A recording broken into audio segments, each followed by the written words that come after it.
Hey everyone, it's Raheel. Today on Food Tuesday, we're focusing on drinks. Sipple is Texas's first non-alcoholic bottle shop, and they're putting an end to those sugary mocktails by offering over 300 different non-alcoholic products. The best part? They're located right here in the heart of H-Town. Joining me are Danny and Helenita Frounfelkner to talk about how Sipple was created after personal reflection, and they give out some delicious recommendations that you need to try. It's Tuesday, April 25th. I'm Raheel Ramzanali, and here's what Houston is talking about. Helenita, Danny, welcome into CityCast Houston. How are y'all doing? We're doing great. Yeah, thank you so much for having us. Absolutely. Okay, first things first, Sipple. What made you pick that name? So, well, just like any company, it's hard to find a name that's not trademarked or taken or anything. I wanted something simple, like one word or two words that was memorable. And there's a phrase called tipple, which is like a small alcoholic drink. And I liked that. And I was just like, Sipple came to mind. And I was like, does that even mean anything? And I looked it up and it means small sips, like British slang for small sips. Looked it up, wasn't trademarked, jumped on that bad boy real fast and was like, that's the name real quick. Yeah. Hey, that's right. That's good that you worked backwards, right? Because a lot of entrepreneurs will just be like, I love this name and I'm going to make that my name. And then 3 months later, they're getting sued. So you worked backwards. That's good to hear. For sure. It's not our first startup company individually and working for companies. So I've been there before. So I knew what to do this time. All right, so let's talk about how you started Sipple. And this is a really cool concept and a really unique concept. Tell me about first, what is Sipple? Yeah, for sure. So Sipple, first and foremost, is a community. That's what we started. We have a non-alcoholic bottle shop in Houston. And when people hear that, they're like, what does that mean, non-alcoholic bottle shop? Do you sell sparkling water, tea? So think adult drinks, wine, beer, spirits, aperitifs, but none of the booze. Yeah. I've worked in beverage and hospitality for over 20 years, all in alcohol pretty much. And in my journey before the pandemic hit, I really cut back drinking to live more of an intentional, mindful life. You know, long story short, I was doing what my dad did and other people I've seen conditioning, was using alcohol as a numbing tool, escape mechanism. And we have 3 young kids and I didn't want them to grow up with that. I really wanted to break that vicious cycle. So I knew it wasn't going to be a cold turkey thing. I'm not an alcoholic, but I knew I had an unhealthy relationship with alcohol and it was affecting all areas of my life. And I really wanted to clean that up. For myself, first and foremost, but for my wife, Helenita, for our kids, for everything. And that's really what kind of like led to it. And by the time the pandemic hit, I was really not drinking really at all anymore. And that was a huge lifesaver. I was in a very dark period of my life before the pandemic. So it really helped save my life, cutting back drinking and really evaluating like, what am I doing in my life? You know, the pandemic hit, got furloughed from the company I was working for in the alcohol business. And I was like, I don't really want to work in alcohol anymore. I'm not drinking anymore. I'm not passionate, but I'm a beverage nerd. I've been a beverage nerd for 20 years. You're a sommelier, and so you still wanted to find really good, quality, flavorful drinks that just didn't have the alcohol in it. For sure. I realized, I was like, you know, it's not the alcohol I nerded out about. It was the flavor. It was the stories. It was like all that. Like, I love Amaro from Italy, like bitter. And so I was like, okay, there's got to be other things out there. And that really what started Sipple. The name wasn't there yet, but I really started really diving into it more, what's available in the US and the world. Started reaching out to many brands in 2020. And, you know, I've tasted literally over 400 non-alcoholic products at this point over these last 2.5 years. And it's been a wild, beautiful ride. And we really wanted to create a retail store first and foremost, for a community hub for people to come. Because you think about it, if people are cutting back drinking or not drinking at all, or haven't ever drunk alcohol anymore because of their religion, their faith, or whatever it is, which we do, we get a lot of people that because of certain things, they've never drunk alcohol. We wanted them to feel welcome. You know, we've heard people don't feel, you know, comfortable going into a liquor store. Where's your non-alcoholic? Because you get the like stank eyes, right? Like, why are you here? You know? Oh, of course. Or a restaurant or bar, right? Like you're asking for like, do you have anything non-alcoholic? And they're like, what? Yeah, as somebody who doesn't drink, right, because of my faith, I am in that boat. Like I never go into a liquor store. I never go into one of the big ones and go, oh yeah, what's in there for me? But after I found out about Sipple, like there is a welcoming community. It feels like, and it is like, hey, just come in. Nope, don't worry. We don't care what your background is. We don't care why you're here. We're happy that you're here, and we're here to educate you. How important has that education been for the consumers and letting people know that there is a place like that, Helenita? Incredibly important. Education is probably paramount to what we do because it's such a nascent industry. People don't really understand what's non-alcoholic and why it tastes different or what the process is. And when something gets de-alcoholized during fermentation, the flavor compounds bind to the ethanol. So when you strip that ethanol out, you're stripping out flavor, and you typically will lose about 15% flavor. So you look at that in a wine perspective, you've got something like really robust, and then you remove 15% and it's a higher ABV to start. ABV means alcohol by volume. So it's more noticeable than, say, a beer that's not only carbonated, which cleanses your palate, but it's also only 5% alcohol by volume. But the other thing is a water molecule is much, much smaller than an alcohol molecule. So it's going to feel very different on your palate. So the brain can play tricks on you, and the brain will kind of go to whatever it is that it's familiar with. And so if you've drank juice in your life, you taste something, it's a little sweet, it comes and goes, your mind goes juice. But it is actual wine, and it's just de-alcoholized wine, but that flavor is not going to sit on the tongue as long. So we educate every day and let people know like what expectations to set with yourself so that you can enjoy it for what it is. That's so interesting. Yeah. It's, if someone comes in, they really like Negroni cocktails or old fashions, like, okay, well, we can find you something that's similar. But like Helenita said, because there's no ethanol, it's just thinner. It's just thinner on your palate. So for people that come in that really want, like, especially non-alcoholic red wine and non-alcoholic whiskey, I say we're getting there, but it's not your one-for-one replacement. It's like going into a restaurant, ordering a plant-based burger, and you're expecting to taste like beef. It's not going to be the same thing. So go into that restaurant and going, I'm going to be healthier. I'm going to order a plant-based burger. It's going to be delicious in its own right, but it's not going to taste like what I'm used to. Right. So, Danny, you said that you tasted 400 different products and you tried so many different things.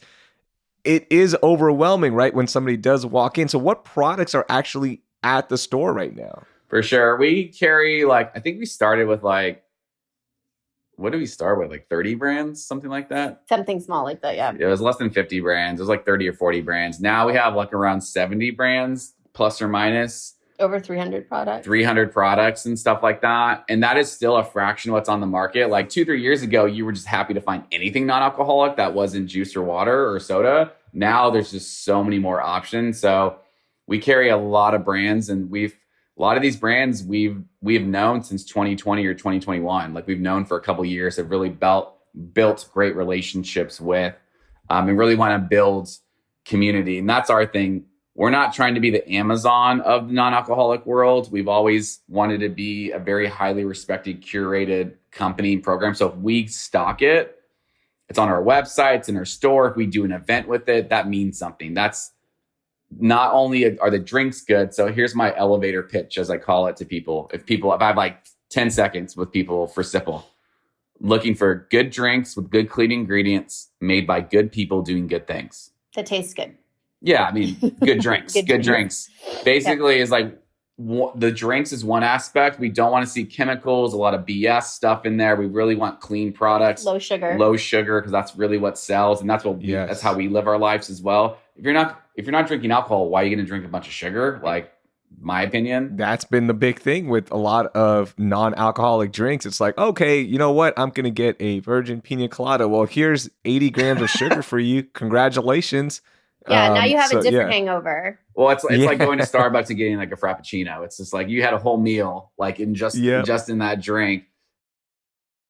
So breaking it down in terms of categories, you've got non-alcoholic wines, spirits, healthy drinks, sparkling drinks. Break it down in categories for me. Yeah. So we have some low sugar mixers. So for the person that maybe, they want to have really high quality mixers and they still drink, or they want to, split their drinks in half, and they can get some mixers.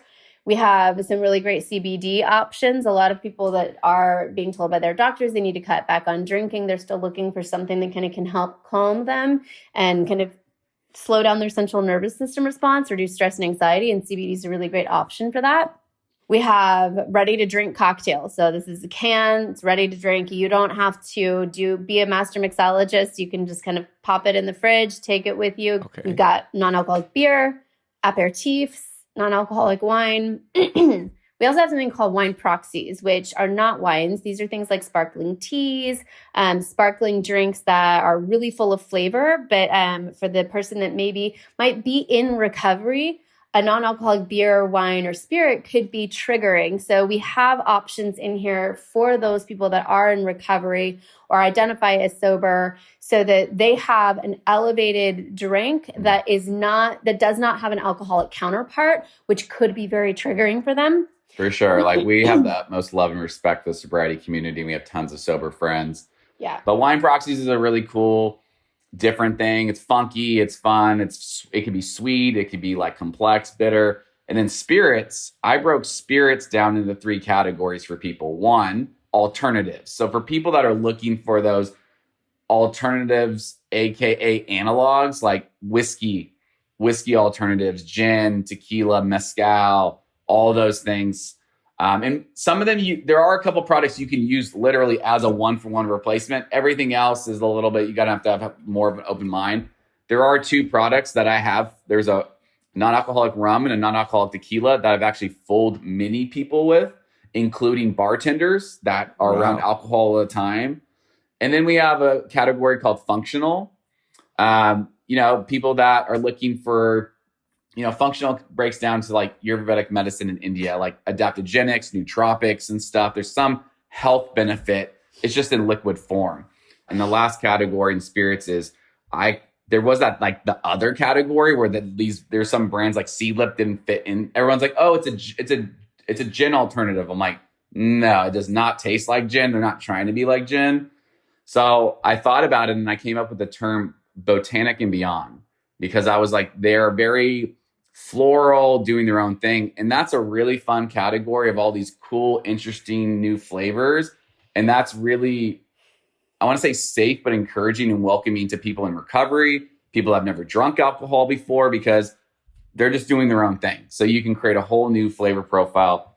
And usually when people come in, it's always like, let us know if you have any questions or if you have all the questions. Right. And there's a lot of times it's all the questions because it's their first time, and we get first time people almost every day still. And it's a beautiful thing. So what do you recommend to the first time customer for Sipple, right? A CityCast Houston listener is like, this is interesting. I want to go check this out. Give me 2 drinks each quickly. What you recommend, like your favorites that people need to try. All right. So I'm gonna focus on local first. So there's Bayou City Hemp Company in actually Katy, Texas. So there's CBD ready to drink. And it's honestly the highest quality CBD in a beverage I've ever had, period. It's effective. It tastes good. I love that. That is a great thing for me. Like after work, the kids are down for nighttime. I want to like watch something or just chill, play music. Their ranch water. Water and their other ones. Love Tennyson. Tennyson's from Austin. Tennyson's a functional spirit. It's like 2 different kind of oranges, ginger, like very bitter, but tart and stuff. And we actually, one of our colleagues and friends, Brian, he created this cocktail with it. And then we did a spin off of it. We call it Blood Moon. And it is basically ritual tequila alternative, Tennyson. And we use Tennyson as a triple sec alternative, but I use it as like a dry blood orange triple sec. Okay. Lime juice and agave. So picture yourself having a tart, refreshing blood orange margarita. We served this at South by Southwest last year. She just served it at the Candle Lighters with 800 people, the foundation. Yeah, we got most unforgettable margarita and Judge's Choice. So. Yeah, we got 2 awards. First year they've ever had a non-alcoholic table ever. So those are definitely anything bitter, anything that's like Campari, like spritz wise, you got my attention and stuff like that. Okay. Helenita, how about you? Well, being married to a beverage director and sommelier, when he decided to stop drinking, it was a little bit of a dagger to my heart because I'm a wine girl through and through. But I'm a total convert now in terms of wine. Like wine is still my go-to, so that's my favorite category. I love both of the non-alcoholic wines.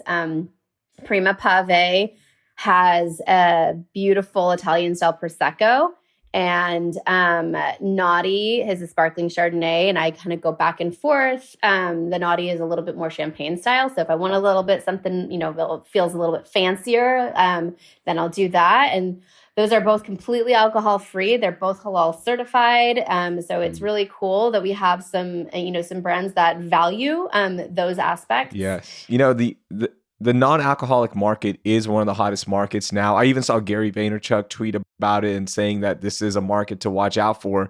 But even with all that said, even with the momentum moving towards it, has a response been there from the Houston community to, replicate that and say that, yes, this is actually a market that we care about? For sure. Back in 2021, when we were looking for a retail space, it took 9 months. We got a lot of no's. People did not believe in it. They thought it was a crazy idea. They didn't think it was going to make money. So it took a long time to find a spot. And that's why we launched the company digital. But I can say when we first opened in October 2021, we were welcomed with open arms with the Houston community and still are. We still get this funny comment sometimes, like, because we are the first and only non-alcoholic bottle shop in all of Texas, like all of Texas. Mm-hmm. And everyone's like, I thought it would be Austin. I was like, why? Like, what, does Austin get everything cool? Like, no, Houston's an amazing city.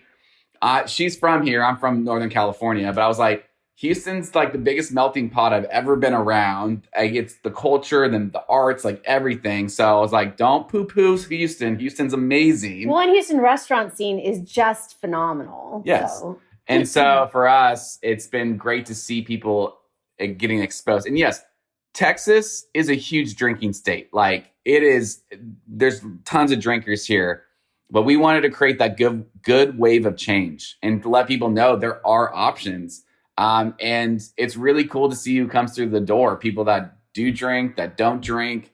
The Texans head coach just came in over the weekend. So that was really cool to see. And We've had a lot of just like very, like our neighborhood people, like that are constant regulars, to people like that are really discovering it and reaching out and coming and just curious. Oh, I'm here for my wife or my friends, or I'm having a party and I really want to have other options for people that don't drink. And that's a really cool thing to see, is people going, well, I do drink, but some of my friends or family don't drink. So I want them to have something delicious as well. So awesome to hear about Sipple and continued success. Helenita, Danny, thank you so much for joining us on CityCast Houston. Thank you. Thank you so much.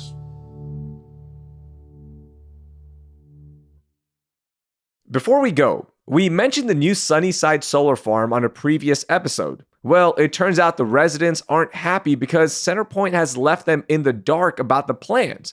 CenterPoint has said they've met with the community and they're always open to hearing feedback about the new development. This marks back-to-back episodes where we've mentioned communication issues with CenterPoint, so we want to know about your experience. How hard or easy is it to get updates from CenterPoint in your neighborhood? Let us know by texting or leaving us a voicemail at 713-489-6972 so we can feature them in a future episode. That will do it for today. Thank you for listening. I'm Raheel Ramznali, and I hope you learned something new.